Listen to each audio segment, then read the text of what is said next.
FriedrichAHayek, The Road to Serfdom.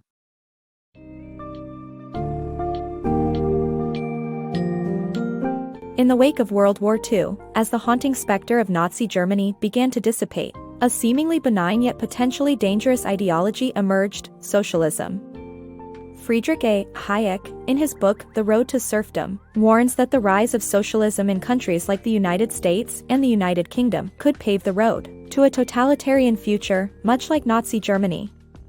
The book explores how socialism is often perceived as a path to freedom and equality, but the reality reveals the abandonment of individual freedom, ultimately leading to servitude and misery. Hayek examines the complex relationship between socialism, planned economies, and the erosion of democracy, drawing lessons from the rise of Hitler's regime to shed light on how nations should proceed to avoid a similar fate.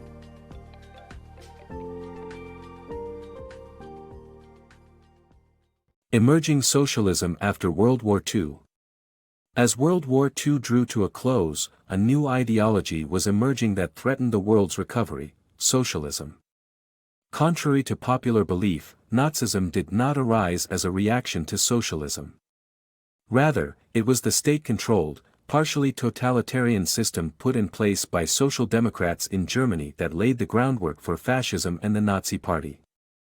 The threat of socialism spreading beyond Germany compelled the world to learn from this lesson and avoid the limitation of personal freedoms by state economic control that led to totalitarianism. In 1944, the United States, the United Kingdom, and Germany all had distinct similarities in terms of reduced freedom and equality. The emergence of socialism was visible in the US and the UK just like it was in Germany before Hitler's rise to power. If left unchecked, these countries could slide toward totalitarianism by exercising more authority over private and economic affairs. The growing momentum behind socialism was primarily due to a widespread misconception: the illusion of freedom in socialism. The desire for socialism after World War II was rooted in the ideals of freedom and equality. Nevertheless, socialism's planned economy removes the possibility of personal freedom. Socialism's dependence on a dictatorial state means that individual liberties are restricted in exchange for social justice, security, and equality. The dismantling of private enterprise means that central planning limits individual freedom. Conversely, classical liberalism creates a legal framework for people to compete freely. In this system, individualism is cherished, yet socialism produces a new type of freedom that undermines the equality of choice. While collectivism can conform to diverse types of economic planning, socialism, in particular, seeks to plan against competition, resulting in centralization and domination by big monopolies. This marks the end of economic competition, and the loss of free choice over production and pricing. In principle, socialism attempts to forge equality of power and wealth, but it is a fallacious road strewn with servitude and sorrow. Democracy and planned economy. A planned economy, if democratically desired, could undermine democracy. In a democratic society, planning would entail decisions on goals, method, and policies, but individual values and interests would vary. Since the majority cannot agree on everything, a minor group would have to make decisions for them. Thus, planning in a democratic process could lead to dictatorship or the absence of freedom. In addition, the rule of law and individual rights would be ignored or eliminated, leaving power with a small board of directors. The duty of all citizens would be for the general well-being of society. The paradox of socialism. Socialism's planned economy may offer an equal distribution of wealth, but it comes at a cost: individual freedom. The planner decides what job one is qualified for and what the cost of products and housing is. Thus, personal choices stand in direct opposition to social welfare and the greater plan. Furthermore, a small group or even a dictator ends up deciding what the needs and opportunities of everybody else are, which produces a totalitarian state in the long run. Despite its promise of equality, socialism doesn't treat everyone as absolute equals. The dangers of totalitarian socialism. In The Anatomy of the State, author Murray Rothbard examines the idea of a dictatorship working for the greater good of society through totalitarian socialism. While a benevolent dictator is ideal, it is unlikely to happen as it requires a large group with shared goals that represent everyone. The issue is that uniting a large group becomes difficult with differing ethics, politics, and economic beliefs.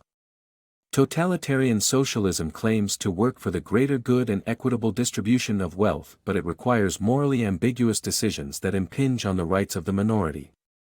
This means that only those with lower moral standards rise to power, while those who believe in democracy and individual rights never rule. In order to maintain support, the regime must limit the rights of the minority, which includes forbidding criticism of the system.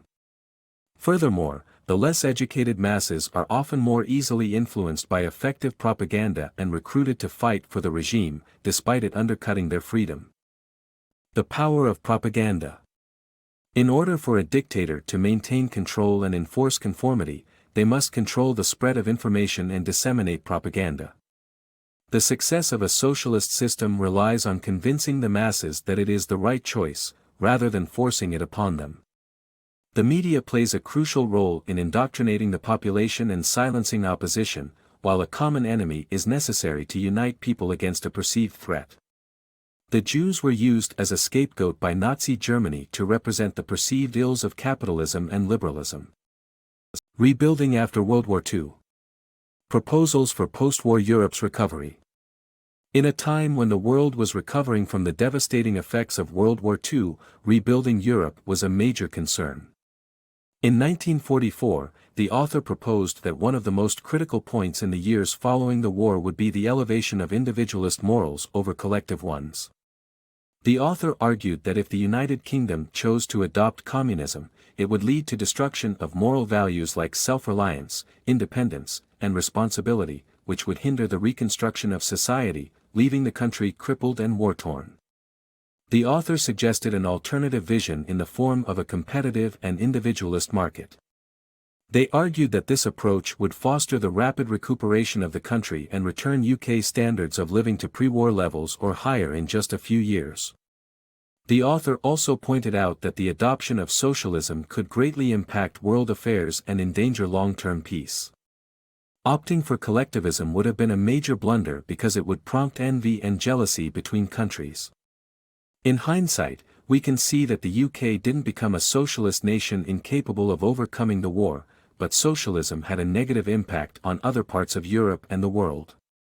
The author's proposals for post-war Europe's recovery, especially in the UK, remain relevant today, as we face new challenges in rebuilding societies from crises.